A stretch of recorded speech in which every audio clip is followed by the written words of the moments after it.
இந்த மாதம் இவ்வளோ தான் பட்ஜெட் அப்படின்னு சொல்லி பட்ஜெட் போட்டு தான் செலவு பண்ணணும் அப்படின்னு சொல்லிட்டு இன்றைக்கி நான் வந்து பார்த்திங்கன்னா மளிகை கடைக்கு தான் போயிட்டு வந்திருக்கேன். ஏன்னு வச்சுக்கோங்களேன், டிபார்ட்மெண்ட் ஸ்டோர் போனோம் அப்படின்னா நம்ம வாங்க போகிற திங்ஸ் ஒன்றா இருக்கும். ஆனால் அங்கே போயிட்டு வாங்கிட்டு வர்றது 4 பொருள் வாங்கிட்டு வருவேன். இது வந்து என்னோட எக்ஸ்பீரியன்ஸ்.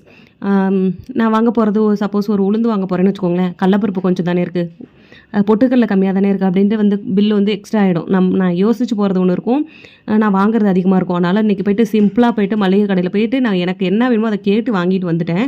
வந்ததுக்கப்புறம் வந்து பார்த்திங்கன்னா சப்பாத்தி தான் வந்து செஞ்சுக்கிட்டு இருக்கேன். எப்பயும் வந்து சிக்கன் ஒரே மாதிரி தானே பண்ணிகிட்ருக்கோம். இன்றைக்கி வந்து கொஞ்சம் டிஃப்ரெண்ட்டாக ட்ரை பண்ணி பார்க்கலாமேன்னு ட்ரை பண்ணி பார்த்தேன். ரொம்பவே டேஸ்ட்டு செம்மையாக வந்துச்சு. அதுக்கு வந்து பார்த்திங்கன்னா சிக்கனை நல்லா கழுவிட்டு உப்பு, இஞ்சி பூண்டு பேஸ்ட்டு, தயிர் போட்டு நல்லா மிக்ஸ் பண்ணி ஒரு 1/2 அன் ஹவர் ஊற வச்சதுக்கப்புறம் எண்ணெய் ஊற்றிட்டு ஜீரக மிளகு, பட்டை, கிராம்பு இதெல்லாம் போட்டுட்டு நம்ம ஊற வச்சுருந்த சிக்கனையும் போட்டு ஒரு மூடி போட்டு அப்பப்போ ஓப்பன் பண்ணி நல்லா அது வெந்துடணும். வெந்துட்டு இந்த மாதிரி ட்ரை ஆனதுக்கப்புறம் கரம் மசாலா, மஞ்சத்தூள் வேணும் அப்படின்னா கொஞ்சம் உப்பு, மிளகாய் தூள் போட்டுட்டோம் அப்படின்னு வச்சுக்கோங்களேன்.